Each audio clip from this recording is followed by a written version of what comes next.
墨菲定律是一本有关人类行为心理法则的书，内容包括巴菲特的投资学、贾伯斯的苹果成功密码，以及经营管理者的定律、新鲜人的职场指导原则、潘朵拉的社会禁忌、人生因果的生存哲理，以及墨菲定律等各种心理定律。内容丰富，知识性浓厚，可以开拓您另一个知性的视角，是一本让你终身受益的书。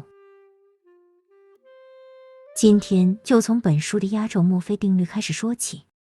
墨菲定律、帕金森定律以及彼得原理，并称为20世纪西方文明的3大发现。墨菲定律主要内容有4点。1. 任何事都没有表面看起来那么简单。2. 所有的事都会比你预计的时间长。3. 会出错的事总会出错。4. 如果你担心某种情况发生，那么它就更有可能发生。为什么称墨菲定律呢？墨菲定律是美国空军上尉爱德华·墨菲所发现的。1949年，他和团队在一次火箭减速超重实验中，发现测量仪表被一个技术人员装反了。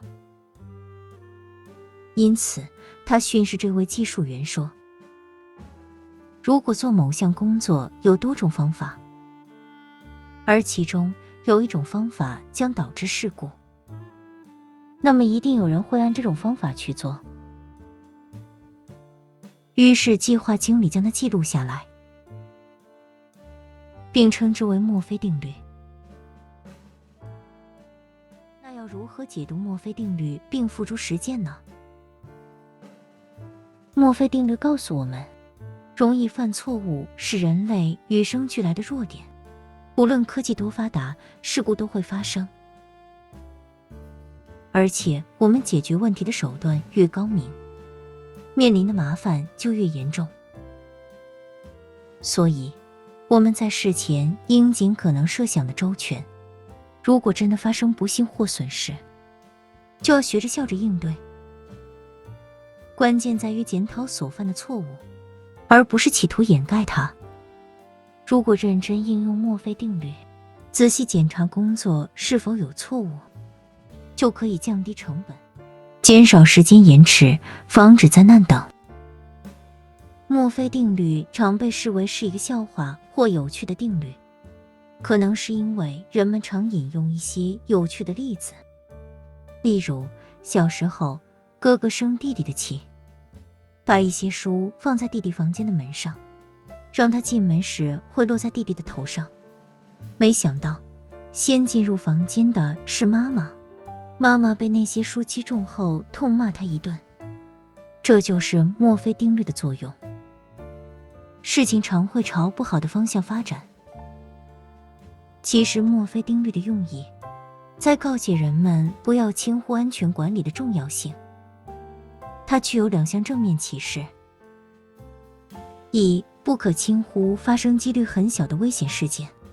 某些危险事件发生的几率很小，所以很容易被忽视。很多公安事故就是因为这种侥幸心理所导致的。墨菲定律正是强调小概率事件的重要性，不可因为危险事件几率小而心存侥幸，忽视了安全守则。要防微杜渐，如果小患不消除，就有可能扩大增长为重大事故。对于巨大复杂的系统来说，尤其应该注意。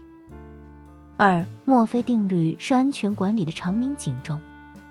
墨菲定律是在告诫人们，安全意识时刻不能放松。企业也常运用它来加强全员的安全教育，发挥警示职能，预知潜在危险，提高安全管理之自觉性，加强预防和控制。尽管墨菲定律对提高工作质量非常有用，但它已成为我们文化中流行的笑话。它的概念可应用在我们生活中所有领域。以下是一些墨菲定律的人生哲理：别跟傻瓜吵架，不然旁人会搞不清楚到底谁是傻瓜。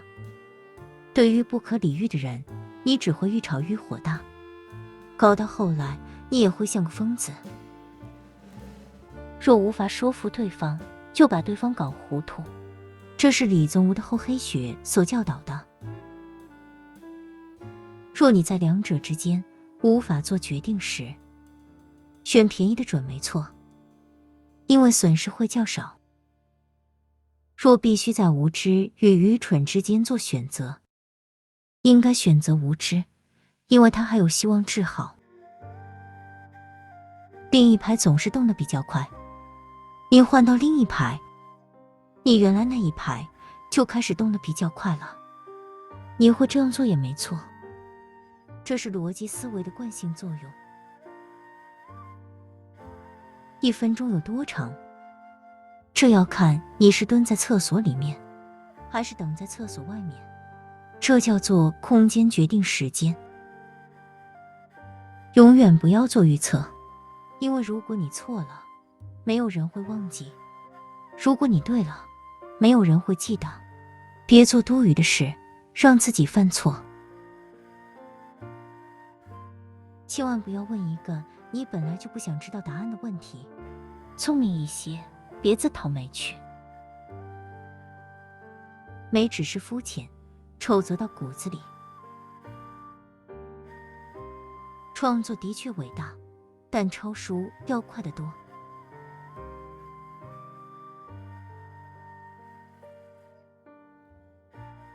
好了，以上就是今天的分享。